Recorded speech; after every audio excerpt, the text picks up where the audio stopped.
আসসালামু আলাইকুম দর্শক, মাশাআল্লাহ ডেইরি ফার্মের চ্যানেলের পক্ষ থেকে আপনাদেরকে স্বাগতম।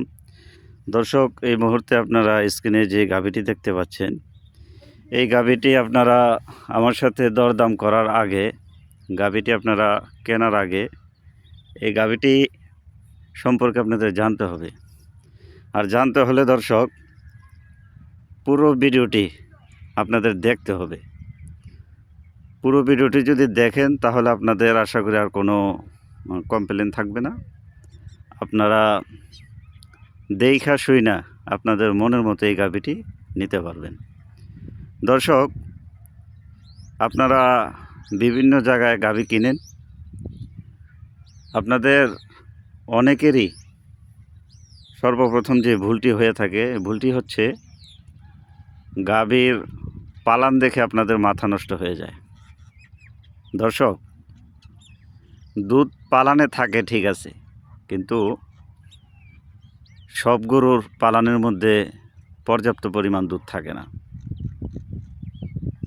তো দুধটা পর্যাপ্ত পরিমাণ যেই গাভী থেকে বের হয়, আমরা আমাদের ক্ষুদ্র জ্ঞানে অ্যানালাইসিস করে যেটা আমরা রেজাল্ট বের করতে পারছি যে একটা গাভী থেকে দুধের আশা করা যায় যখন তার মধ্যে দুধ দেওয়ার কিছু বৈশিষ্ট্য গুণাগুণ থাকে।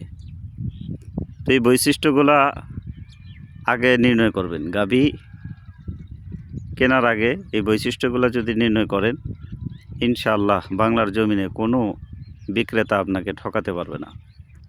এই জন্য পালানকে প্রাধান্য না দিয়ে জাতকে প্রাধান্য দিন। একটা জাতের গরু চিনতে হলে আপনাকে সর্বপ্রথম তার গুণগুলা বের করতে হবে, যে কি কি গুণ আছে। এর মধ্যে একটা দুধের গাভী, এটা অন্যান্য ষাঁড় গরুর যে স্বাস্থ্য থাকে তার চেয়ে তুলনামূলক একটু কম থাকবে, এবং তার লেজটা ছোট থাকবে। দেখতে পাচ্ছেন, হাঁটাচ্ছি, লেজটা কিন্তু হাঁটুর উপরে দর্শক, এবং পালানের চামড়া কিন্তু অনেক পাতলা, টিস্যু পেপারের মতো সফট থাকবে। আর পালানটা যদি মাঝখান দিয়ে ভাগ হয় তাহলে তো আর কোনো কথাই নেই। এটাকে কামরাঙ্গা সিস্টেমের পালান বলে। তো দর্শক,